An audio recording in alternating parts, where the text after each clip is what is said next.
Hi guys, it's me Jen and welcome back to my YouTube channel. So this is just a very short video regarding the update of the Singapore Google AdSense that I recently encountered. So actually last week, nag-pop up siya doon sa AdSense account ko saying na it requires an action para hindi ma-hold yung Google payments natin. And so kailangan nating mag-submit ng another tax information doon sa Singapore Google AdSense. So aside from the US, which I already submitted last year and it was already approved and I already received my payments kapag umabot tayo sa monthly na threshold na $100 or above.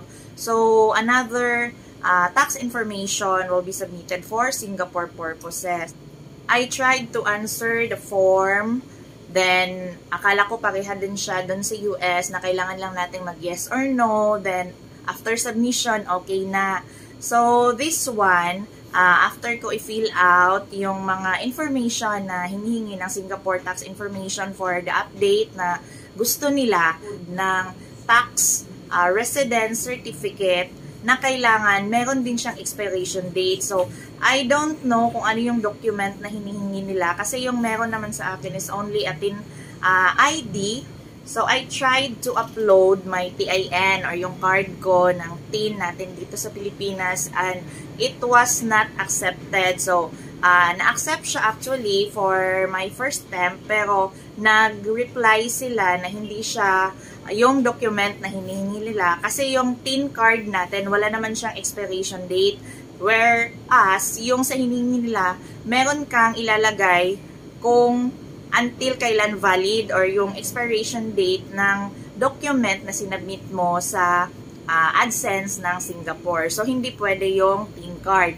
So, nag-research ako kanina kasi andun pa din yung problema sa AdSense na naka-hold pa din yung payment natin if hindi natin masubmit yung hinihingan nila na document. So, I tried to search kung ano yung residence certificate ng Pilipinas and meron actually talagang tax residence certificate na i-issue sa atin dito kapag meron tayong income na in-expect from foreign countries. So pwede nga tayong mag-apply for TRC. Kaya lang, marami siyang requirements at mga up to 14 days din yung issuance ng certificate. So, I visited again my AdSense account at inulit ko yung pag-fill up ng tax update na form ng Singapore. So, maybe meron lang akong mali na na-fill out.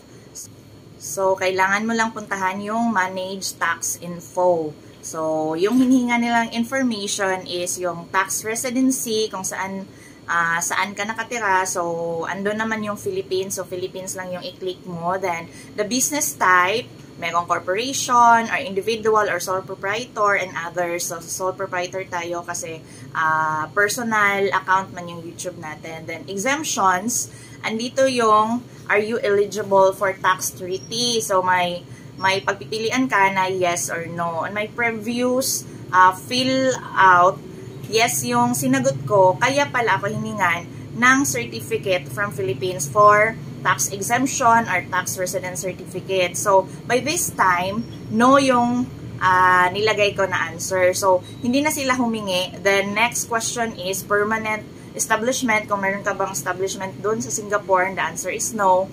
Then, are you eligible for other exemptions? The answer is no pa din. So, by answering no on their tax exemptions na mga question from Singapore tax update information, bali binigyan natin sila ng karapatan na i-withhold kung ano yung taxes na nararapat or based doon sa tax withholding na mga laws existing sa Singapore. So, kung ano yung existing sa kanila na tax withholding, so yun yung gagawin nila sa income na makukuha natin from YouTube. So, kasi hindi naman tayo nag-submit ng exemption or tax residence certificate for tax treaty from BIR dito na pahirapan pa yung pag-comply. So, yun, parang kung ano yung available sa kanila na law, yun yung masusunod natin. So, after submitting, nag-reply na siya on my email na accepted na. Then, pag-refresh ko ng AdSense account ko, nawala na yung